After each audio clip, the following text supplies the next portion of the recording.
it's the lack of things. I feel like we should just erase their board. I'm entertained by this open analysis that includes sexism. Culture. Like, why would you rank culture? Okay, How do you even rank that?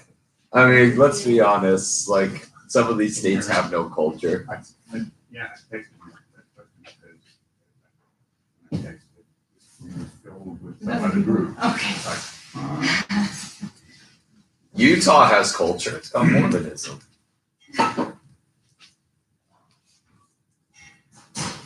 Florida has culture. Florida has culture too. It's called crack. Wait, did you just say crack? Yeah. Oh, Yeah. I know. so he's justified. Yeah. Oh, by the way, we're on stream. Shit. If someone just looks back on the videos. You said some years from sketchy now, stuff. They're gonna be like, No, from last year too. I remember I was like, I like to think of myself as the example of what not to be. You know, do as I say, not as I not do. as I do. Oh, I should probably put this out. Actually, no, don't do as I say. Do what I do. Do what I do. Yeah. Ignore my words. Just listen to my actions. My words are definitely not just to be heeded. Oh yeah.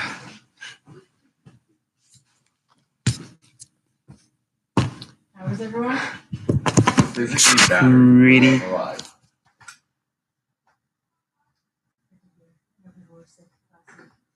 Yeah, like everybody came out with the stomach, like the same stomach thing. I felt like, or at least I don't know. I did.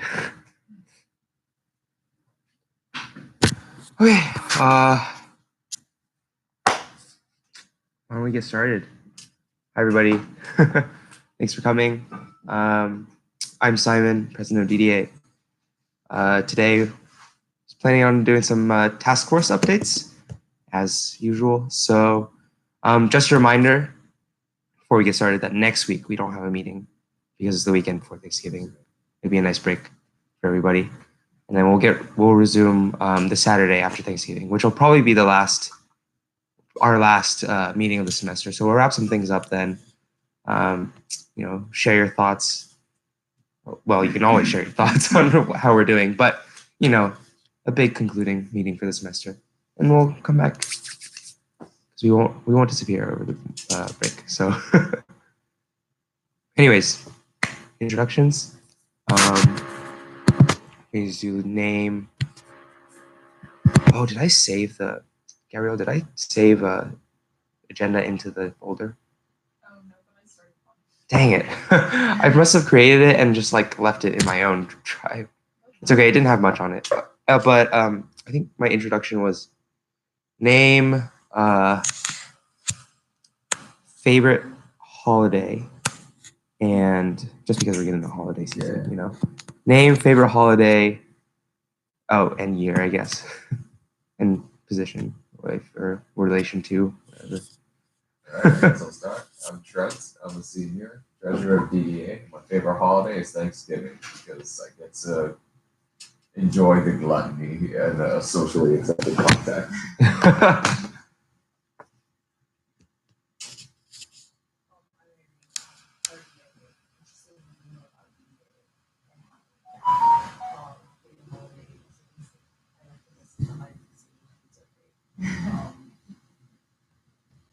I'm Emily.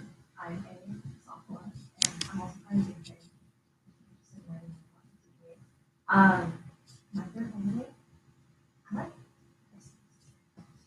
what's the it's design holiday. So yeah, working on especially using design designs, background designs. Right. Yeah, it's like all that kind of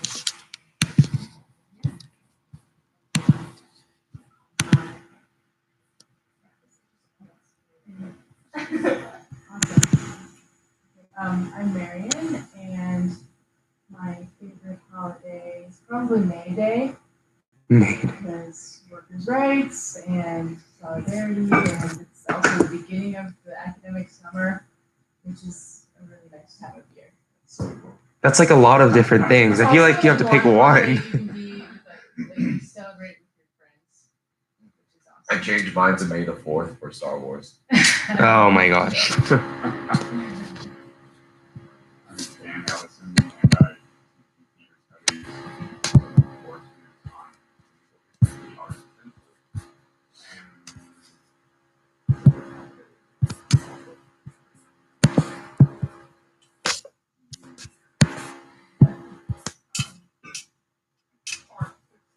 childhood memories of making my little sister tunnel with one of these A ton. huge spring. It looked, sort of a spring, but it's covered with fabric. And Interesting. It's wide and Yeah. like that. My first grade classroom did that for birthdays. They would pull it out every time it was somebody's birthday and make you crawl through. Exiting 1 year and entering a Oh, I get it. I was a little bit confused about the purpose of the tunnel. new year. It's like a bridge. Bridge between the I'm not years. sure that we were that thoughtful on it, but it was fun. I'm Gabrielle. I'm a first year at Duke, and Mhm. I'm secretary of DDA. And my favorite holiday is probably National Best Friends Day because I appreciate friendship and collective effervescence. When is that? It's in August, I believe. Okay. Cool. Trace, you want to introduce yourself? Hi, I'm Shreyas. I'm a first year. I Oh, we're guess- doing favorite holiday. Oh, favorite holiday. Yeah.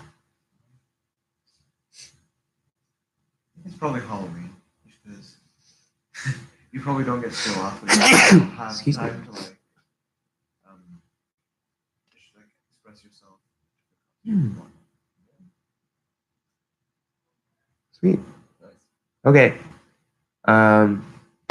So why don't we go into, well, since DFA's here, we could start with DFA.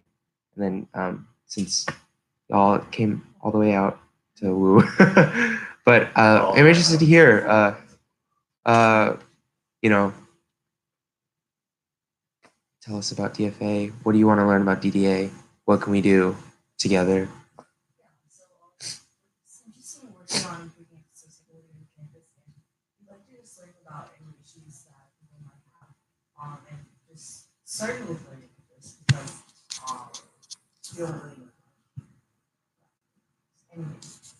So learning accessibility. That's a big thing, yeah. So what I actually am interested, I don't know much about DFA. What is your what do you primarily do? This chapter of DFA is still starting out. Right. Okay. Because previous years they had maybe 30 people, and they would all Mhm. one semester or something. Mm. But the goal of the larger work group is just to work on social issues that are within the local community, and using the human-centered design process to approach these issues, which involves a lot of iterations, and user testing or talking to users or users, basically talking to humans and learning more about their experiences and using that to kind of Yeah, so it's like designing with communities. Yeah. I see. Working Yeah. on personalities. And this is physical design, right? It branches off into a lot of things. So it's some of the easiest part of salad to work on or once you solve issues. But a lot of brands also have you work on physical products, but so it's also whether we can go to people and ask what we like to contribute. Okay. So sorry, I just got distracted a bit by the people who walked in. They also left the door open.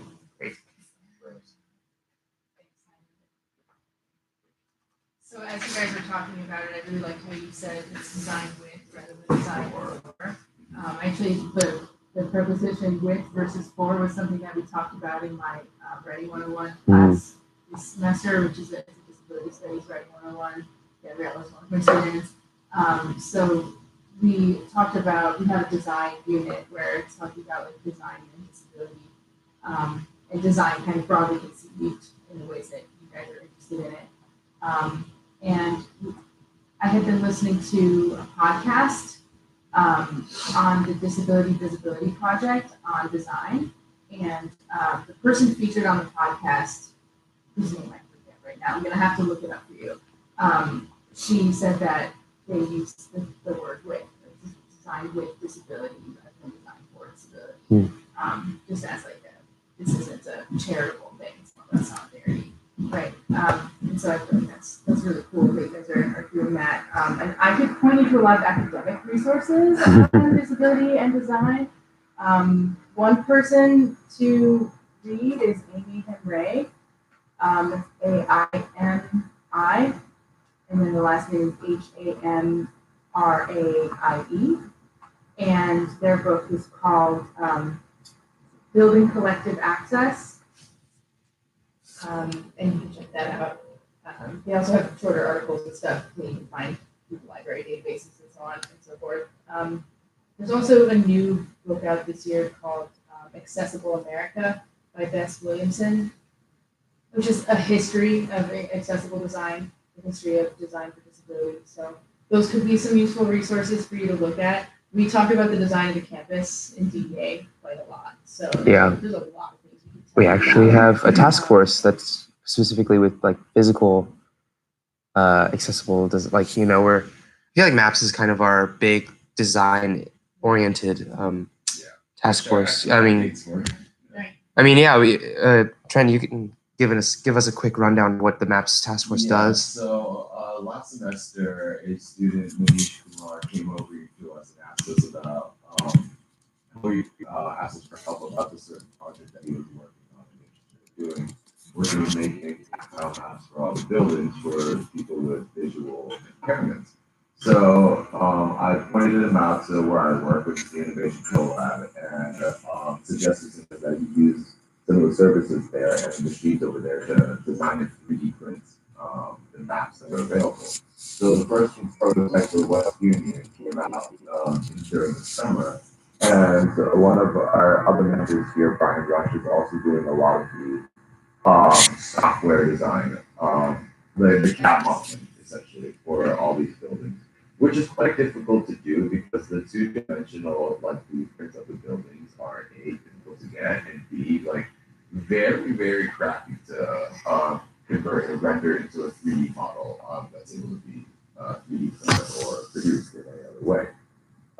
But anyway, so that's basically the biggest thing that we're trying to do in terms of like designing with the community to make certain places have these tactile maps inside. So West Union is currently the main one, and we've considered other places like the Bryant Center.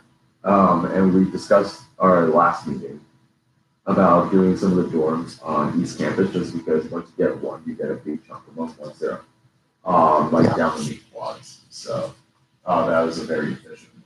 So just a small way to do it. What are you talking about these things? Is that because Basically identical. Yep. Yeah.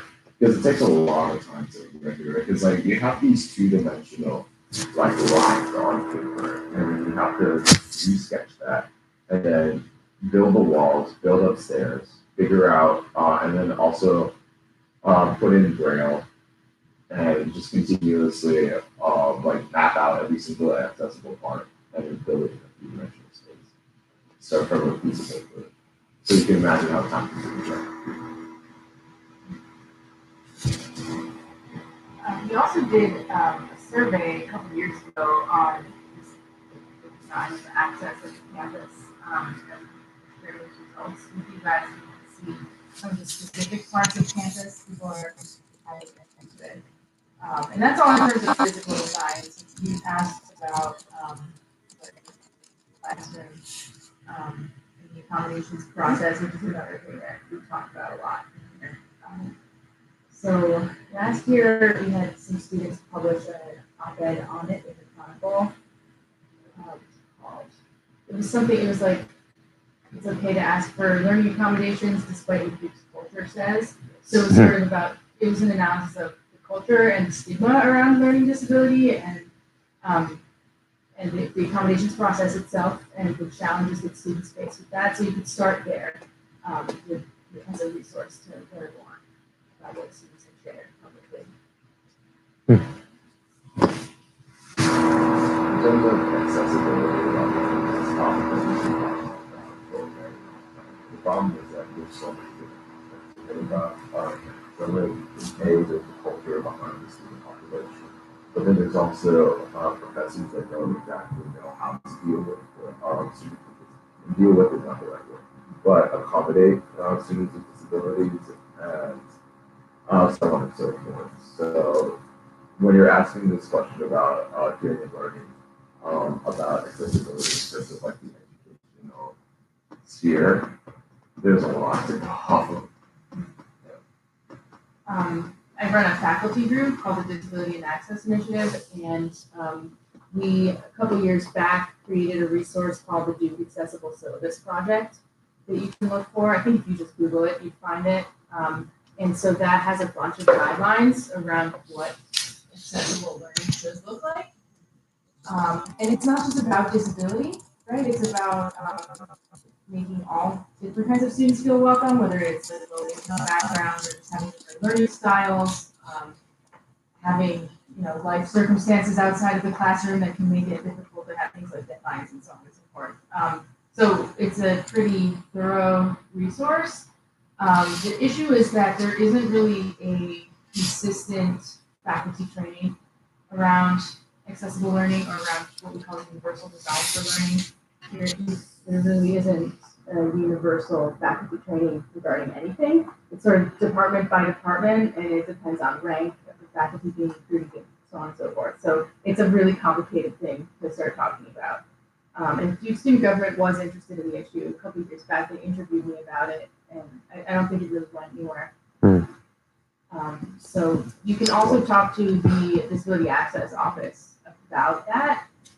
They do conduct trainings and things like that, but it's like people have to come to them and ask them to do it. So it's a little bit off the back end that way. You have to be, as a faculty member, interested enough in it and reach out for it. I think a lot of faculty members are just interested in content for participants, not so much the pedagogical style you might be using.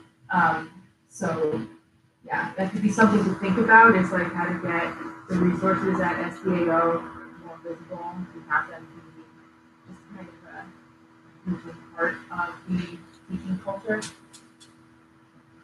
yeah. Another thought on accessibility design issues, one of my students, among others, is checking to see accessibility when the doors are actually working, and probably 20% of them aren't. And also, I noticed that both the Ruby and the new health building, whatever it's called, their bathrooms are not actually accessible. Their accessible bathrooms are like, They don't have door don't have openers. door openers, And they're small and the and brand new buildings. I mean, where the hell was the architect's knowledge of the ADA requirements even for buildings? I mean, I understand maybe an old building that doesn't get retrofitted as quickly as it should, but new buildings that literally opened up 2 years. Both of them opened up only 2 years ago. Yeah, I mean, there's absolutely no excuse for it. One of the activist issues we took on a year or two ago was the issue of automatic door openers in restrooms in like bigger, newer buildings that everyone uses, like this one, which do they still not have automatic door openers? In this one? Here? Yeah, Nope. nope. For the bathrooms. So stuff like that. So you can get into the building maybe. Sometimes it's a separate entrance, which in itself is an issue. But you can get in, so it's legally compliant, but then you can't go to the bathroom. So that's just obviously a huge hindrance to your life. You have to go all the way back to like your own special The Ruby, disability even accessible dorms to go to the bathroom. So the bathroom that's marked as the accessible bathroom, it doesn't have an automatic door opener, and it's even got you could get in in probably if you were using a wheelchair and maneuvered yourself in. Yeah, but it's But you could a tight you'd never be corridor. able to get out. Yeah, it's a very tight corridor, so that way it's very hard to even have any space to maneuver yourself. Yeah. So like those are concerns. Bathrooms are huge concerns. I think I think also the student wellness center is Yeah, something exactly. that's They- come up a Really? lot on They don't- places Yep. on campus, and, Wellness center does not and have students with like accessible- temporary disabilities can't even get into the building.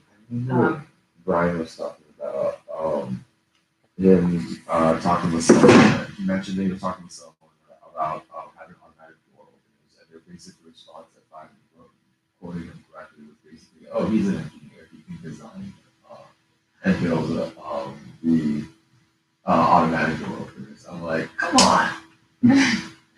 Like, Another design issue, sort of from an arts perspective, is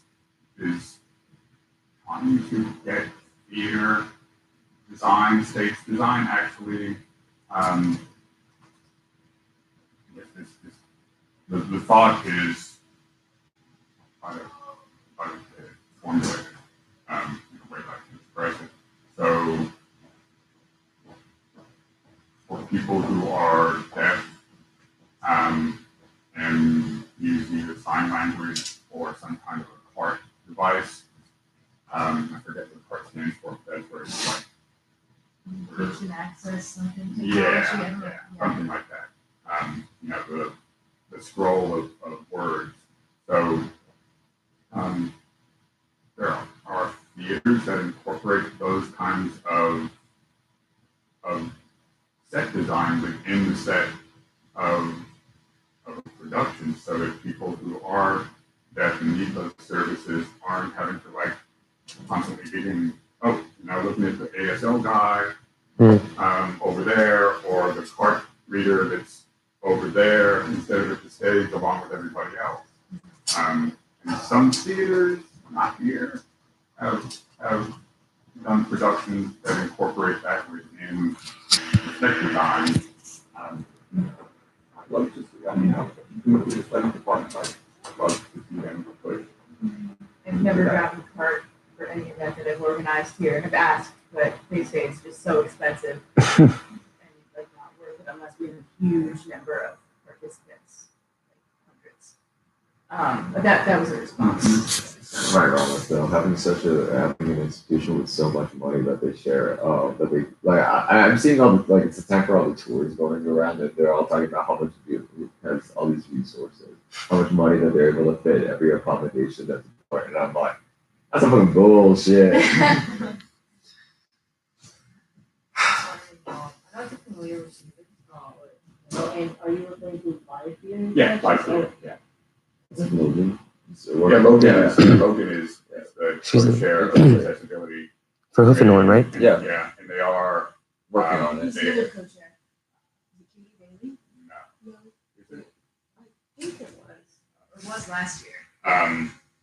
So they are actually going to have a sensory-friendly production for both of their springtime Pippin, productions, right? and they offered last night the production at the theater studies department production of As You Like It as audience. Oh, it did. Yeah, which is Oh, great. I didn't know the that. first time that, in my knowledge, that an actual theater studies main stage production I has kind of had did that. that available. Amazing. And I told them that they should publicize it. Yeah, I mean, it wasn't like I saw the posters and everything put up, but you know. Yeah, I mean, it wasn't on posters, it was online. On that Sunday. The interface between the office, the folks that handle getting those things in the Ruby specifically, and I guess within the center, is all handled by Marcy Edenfield. No really clear direction of how you're supposed to do that, and who, when do you ask, and who do you go to first, and when do you, and are you kind of entitled to ask for it or not, and where the money comes from, and how it gets like more complicated.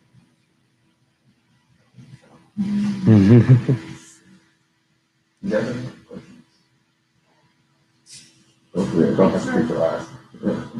We have like a plethora of just like things, issues, specific stories. Yeah.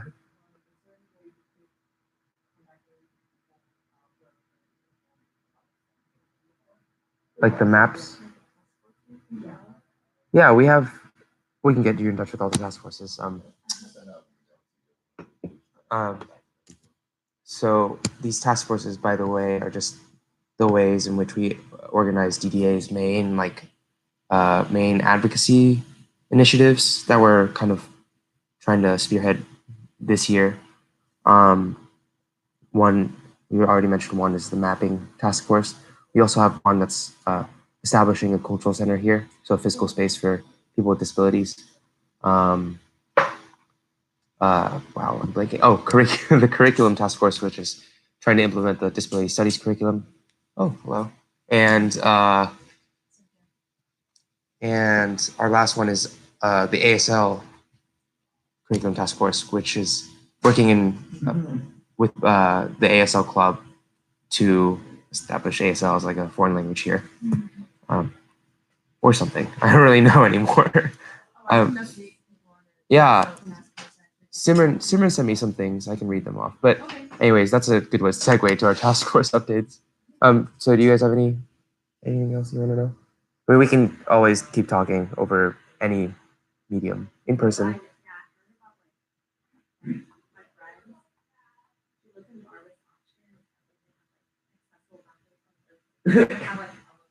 Yeah, it's ridiculous. Like, how does that even get by people? Like, who checks these things? Anyways, cool. Thank you guys for coming and listening, and You're welcome to stay and listen to things. yeah. All right. On the note of ASL, I mean, I could read off some things that Simran said. You can add. Yeah. Okay. So this is what Simran has to say. I think she's busy prepping for Diwali. Oh, yeah. So yeah, that's a lot of work apparently. I think that's where Deepti is too. But or is that what Deepti said she was doing? Anyways, so we want to get ASL brought up in DSG again. So Simran has asked Deepti, or is going to ask Deepti to bring that up DSG, as in the issue of bringing it as an actual class instead of just a house course. So It's not a house course now. It's a club. oh, it's not even a house course? No. Oh my gosh. It was, but now it's. You have to have a student who's sufficiently fluent. Oh my gosh. That's ridiculous. I'm almost certain they used to, especially because last night I was at an event with the treasurer of the ASL club, and he was like talking about how there was a house course, and now we're discussing about, I was bringing up like we got to keep working to try to get into an actual course. So yeah, I think they lost that status. Well, right now we're just trying to get to the actual course part, which is pass house course, registered with Duke, and get actual course credit for it, and maybe like foreign language codes, etc. The next comment, just kind of jumping around, I guess. So they asked Niall DeMarco, for any of you who know who Niall DeMarco is. He's he's on Dancing. He's a celebrity. He's a big deaf advocate. Is he? I think he has. He's hearing impaired himself, but he's a huge advocate of ASL education in particular, as well as just advocacy among the deaf community in general. Yeah, he's like super famous apparently. I just recognize him from Dancing with the Stars because I think he was he won Dancing with the Stars, I think, maybe. He won. Oh wow. So yeah, he's. Oh, interesting. Wow, he's like everywhere. I didn't know that. I don't watch TV, so I just don't know. But anyways, it's coming February 18th. ASL Club is putting on this huge event. It costs a lot of money, so It was great. DDA, we're hoping to co-sponsor it. So yeah. So we have to apply to SOC, right? As Yeah. co-sponsors, we still have to do that. right? Yeah. If we don't have money. Because we don't have our own budget that we can co-sponsor with. We So. have, like I said, we still have money from last year from the remnants of some of the donations that we would receive from like Health Humanity. Oh, gosh, and yeah. outside sources that I've kept as a nest egg just in case. We might want to try SOC, and then that's our last. No, resource, exactly. Like I refuse to let our resources. Our nest egg isn't huge though. It's like what, a little over 1,000 maybe? Yeah. Gosh, that's like nothing. not Oh, much. man. That wouldn't even cover ASL for the event. Exactly. So I refuse to let No. that get eaten by. What exactly will the event be? Do we He's know? gonna be lecturing about his work with them. Yeah. I'll just need all the event details. Yeah, I think it would be a good thing if we could support like the ASL, like pay for ASL interpretation or something like that. Because that's something concrete that we can ask SOC for. I'll contact. I just need the information. I'll contact the treasurer of ASL Yeah. as well. Yeah, I'll put you. Do you know them? Yeah. Oh, okay, perfect. I don't even need to put you in contact with them. My fellow sorority girls, Oh God. Didn't know Trent was in Cayo. So he's coming. He's exciting. Next step is trying to propose ASL as a credit-bearing course. So that's like what I was mentioning before. It's like actually a course, not just a house course, or much less a club course. Like that's. And they've generated an impressive number of students. 30, right? But there's 30 that are taking Four- the Oh class. yeah, it's 30 to 50 people enrolled in the There's club's 50 classes. People who show up for their interest meetings at the beginning of the semester. Jeez, And about of that, usually around half. that's bigger than some of the languages. Classes, yeah. It's so funny. So there's enough people, and it's rolling over each semester to the point where you could have easily a beginner course and an intermediate course. Oh, yeah. Mhm. So you need different levels because there's some people who are like, okay, I'm unable to do it this semester, but I want to do it next semester. But then you've got people who did do it the previous semester, and they're at different learning Mhm. stages. Yeah. And of course, it's not as like obvious. It's like not as well known as other like language courses. So I really feel like it's just a process of spreading the word about it. Like just last night at the seminar, when I was picking it up, a bunch of other people around us are like, "Oh, I would totally take that as a course." Yeah. So I feel like the ways that they've generated interest so far has been to go to the activities fair. Yeah. And that kind of thing. Yeah. That's remarkable if that's all they're doing. Yeah, I know already. I mean, It's a little bit random who you actually end up talking to at the activities fair. oh yeah, You know. and they don't do any like big advertising at all. I don't think I've never seen anything on they post on social media or anything. Because they're not like looking at individual people walking by like I At Trent. do. that.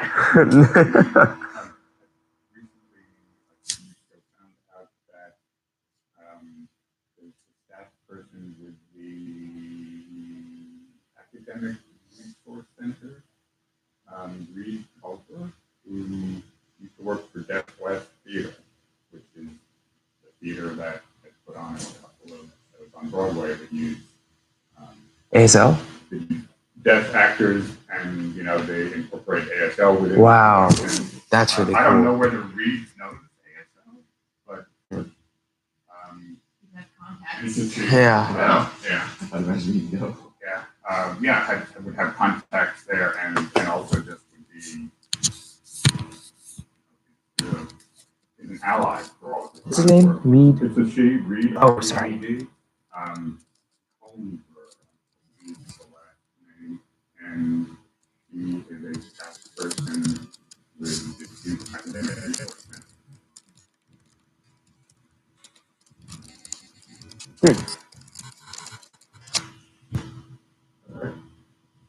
Okay. So some of the things I was thinking about in terms of bringing it as a course was instead of maybe not even having it as part of like the foreign languages kind of programs. I don't really know how the foreign languages are even organized. But I know like there's like the Romance Studies department, and I'm sure there's similar things for different regions of languages and such. Classical studies. Learning, Do they classify by like Yeah, Asian and Middle Eastern. So, oh yeah. I don't know what's-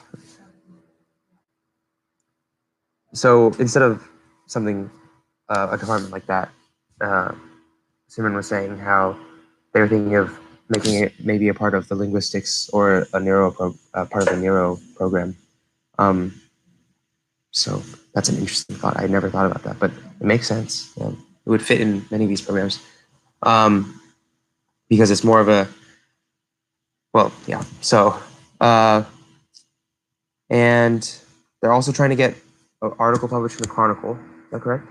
About just for awareness purposes, and they have this petition for everybody to sign. It's just a Google form. I filled it out in about 15 seconds. It's your name and your net ID, I'm pretty sure, and maybe comments if you want. So we're going to try to share that with everybody and share with all your friends because that's how we get petitions to huge, I guess. Yeah. Um, So when you do the recap email, Gabrielle, just put it yeah, I was going to put the link in there, but I don't know where to find it. So I will put it in the notes soon. So yeah, anything else, Dr. Q? I don't know if I covered all the points well. We had a meeting yesterday, Mhm. and met with before, and so we came to the meeting as well. And we just talked about the challenges of getting this passed and getting it to count for foreign language credits. As I said in the last meeting that we had here, the issue is the foreign language departments being sort of on the chopping block as far as the curriculum goes. People there feeling their livelihoods are threatened by just potential changes to the curriculum, potential changes to the foreign language requirements, and so there's a feeling that they need all the students they can get, and that student enrollments are zeros sum game. So any new foreign language that is on the scene could take students away from existing foreign languages. So that's the challenge of actually getting the course passed for and recognized for foreign language credit. Obviously, there's a critical mass of students who really want this to happen, though, the course to exist. And I don't think the university can ignore that forever because there's huge numbers. So that's what for the foreign language credits initially, then maybe later. So a kind of step-by-step strategic approach is to first get the course on the books as something you can get credit for. Because right now students, 25 students each semester are taking this class and no credit at all. Right. So credit, yeah. So, another thing that Simba mentioned to me yesterday, one of the arguments against having a count toward foreign language requirements is that there's no written component. And so what happened at Harvard when they got ASL, they talked about that you should talk about how Harvard got this because Duke wants to be Harvard. So what happened at Harvard though, to get it to count for foreign language credits, someone had to invent the ASL alphabet. And What? have a written, yeah, so there's now a new really useless. Isn't there already an ASL alphabet? Someone at Harvard created one for the purposes of having it. Yeah, I think so. That's the way Simmer described it to me. I haven't verified this, but that's apparently a thing. So maybe it could catch on. Who knows? Right? But that's just another one of the arguments that they have to look at. Now two small private schools have this invented alphabet for their department. Jeez. Funny. But yeah, so they have they have a solid strategy worked out. We'll see how things go. Yeah. Yeah. If Harvard can do it. Oh man, you'd really grind administration's gear with that statement. They start sweating profusely, and they're just like, "We need to get it now!" All this is just throw the ball in there. Right, so they're going to try to get the DSP resolution passed, and then I told them how The- eventually okay. they have to present to Arts and Sciences Council and get it through the curriculum committee. Oh, so are there ASL club That's like a long term. I don't know how. okay? I don't know if they're aware of the steps that They are. or I guess they're prepared for They're preparing. right? Yeah.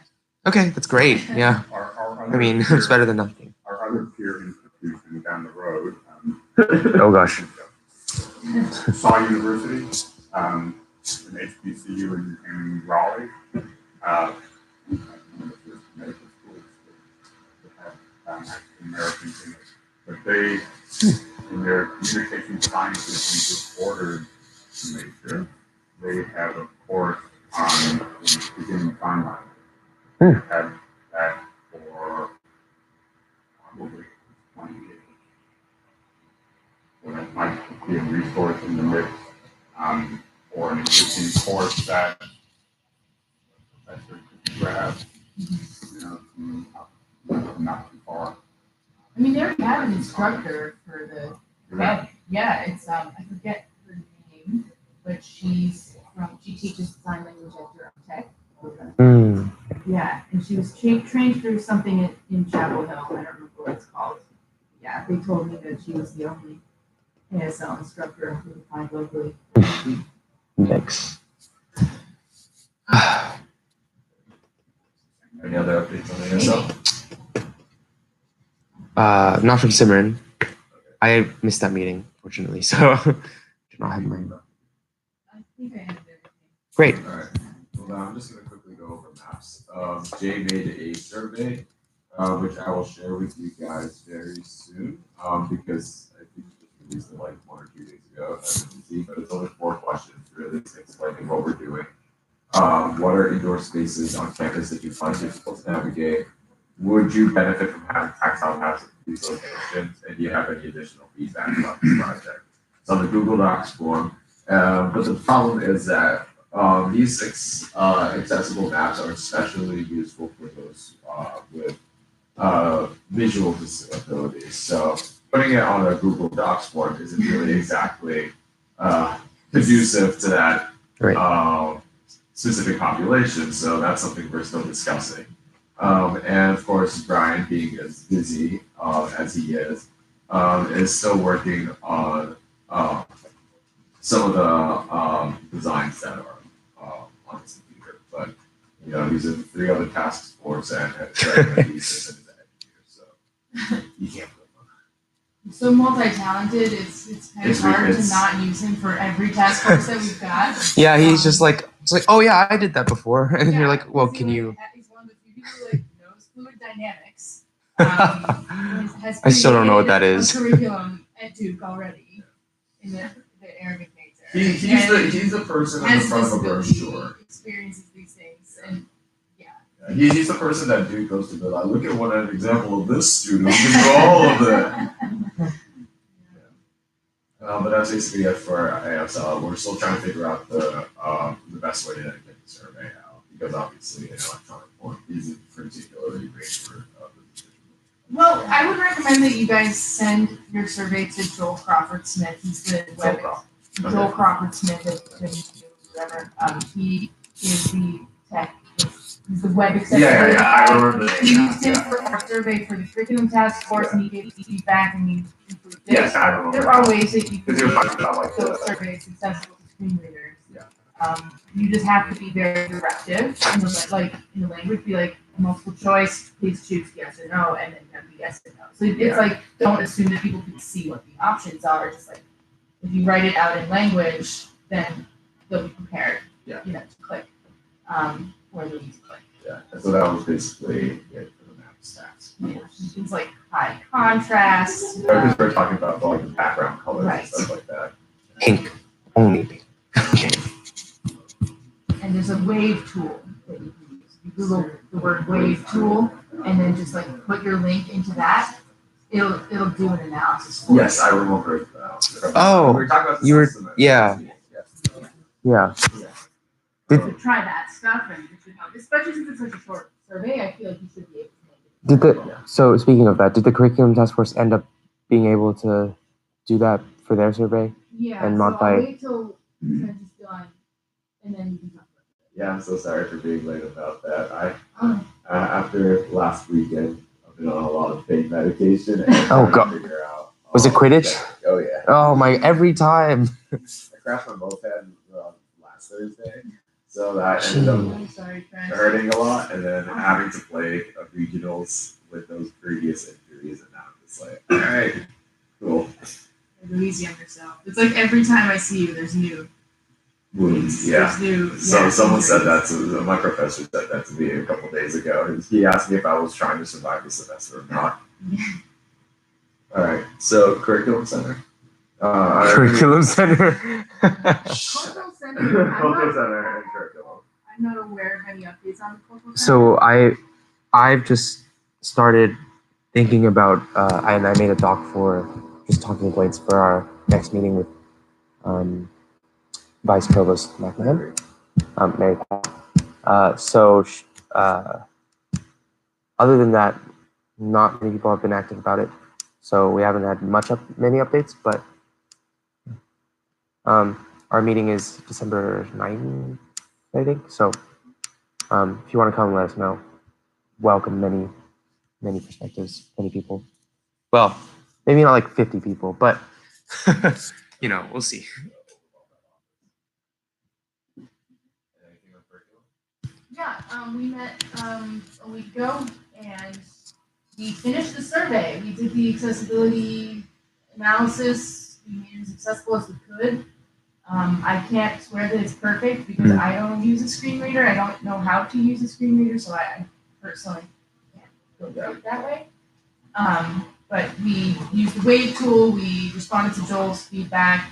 We shortened the survey. We had a lot of questions in there that were too much. It was like, please rank on a scale of 1 to 5 how important the following criteria are to you in making your decision on what you're going to major in. And all these factors. We just deleted that whole section because we were like, at the end of the day, what is this telling us? Yeah. Like, what kind of data points is this generating? Like, it's interesting, useful stuff, maybe, but not for this. Like, what we needed from this survey is for it to show how many students would be interested in the kind of curriculum that we're proposing, how many students would be likely to at least take a gateway course in a disability studies and humanities program.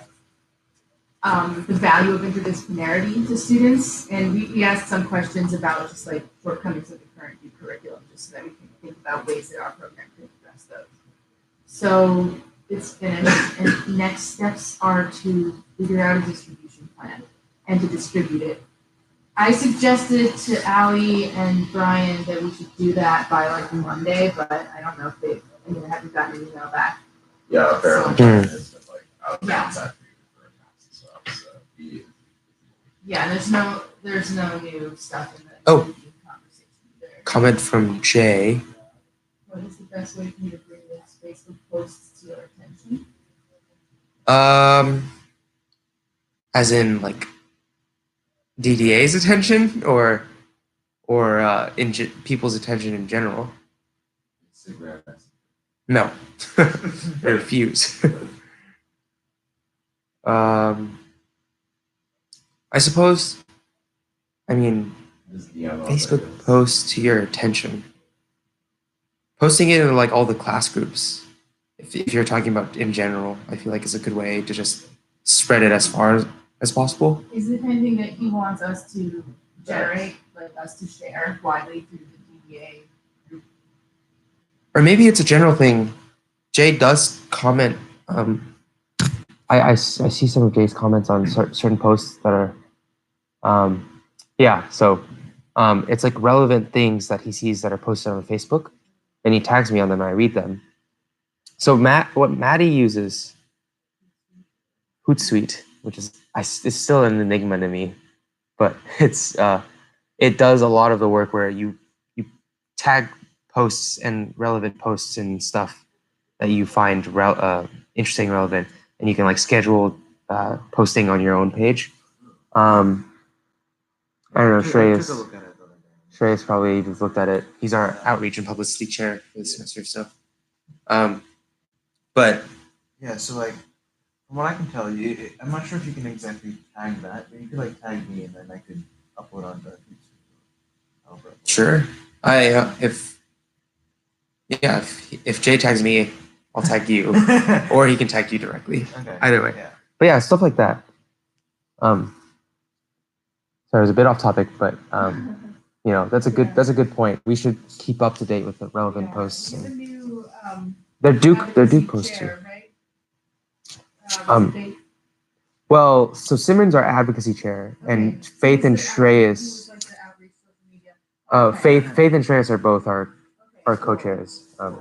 Faith isn't here today, Yeah, but we talked about, me and Faith talked about, after the last meeting, talked about, coming up with a social media strategy. I told her to get on a listserv called GBM, which is Disability Rights Education Activism Mentoring, which is like, it's a national organization by and for students with disabilities, college students in particular with disabilities, and they have a weekly newsletter that goes out with all of the disability and higher education news. And so it's just like tons of relevant content that we could share through social media just so that we're participating in this conversation. So I can give you the info as well. So you can get on that list and receive those newsletters, and then you can also share that through our social media accounts. yeah. Maddie did a great job of that. So Yeah. every time I think about how well Maddie did, I'm just like, God, Yeah, she how was does really she? good. She'll be back Yeah. soon. Yay. And we'll have a whole team of people at that point. Yeah. I actually just thought about a Cultural Center update, which I forgot. Oh, okay. Yeah, remember I shared with exec an email I got from the Chronicle. Where is that? By Atika Raymond. Oh, yes, right. They're trying to do an article. No, that's not, sorry, wrong email. A different person, Ashwin, looking at my email inbox, another name. Ashwin Shrita, reporter for the Chronicle, wants to talk to me about the community space. And so, yeah, I just, with exec, wanted to get a consensus on what should and shouldn't be shared at this point. So, I emailed everybody. I just thought that we shouldn't share any dates or administrators involved because we haven't asked the administrators for the permission to. Oh, you guys have a meeting? Oh, we'll wrap up soon. Sorry. Hey, sorry, guys, we ran over, but One whole minute. 1 whole minute. So we haven't gotten the administrator's permission to share what they're involved in, and B, dates aren't set in stone yet, so we shouldn't really make false promises or anything like that. So, but other than that, I think everything is fair game. I'd love to share like the progress we've made over the 2 years. I feel like that's really powerful in that because like we've really built this up from the ground. I think the most important thing is to talk about our goals because more people understand it, the more share our goals and directives, then people that you just have more force behind what we're gonna do. I think it's great that we have this opportunity to kind of get in writing what we want it to be. Yeah, so that way So we can that- share that. Yeah, and that also kind of gives the administration a thing to follow. It's like, oh, it's in writing that they wanted to have staff that organizes regular cultural events.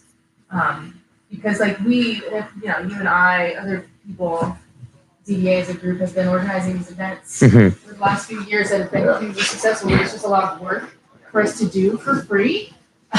So it would be great if I think this is the way. I think with the Chronicle, if we share our directives and make it our goals very clear, we don't have to give out details of our dates and stuff like that. It's not. Thank you everybody for tuning in on the stream. What value does that bring? And it might give us a hole if we end up being wrong. A lot of people watch the recording afterwards. If we just Oh, yeah, talk I was about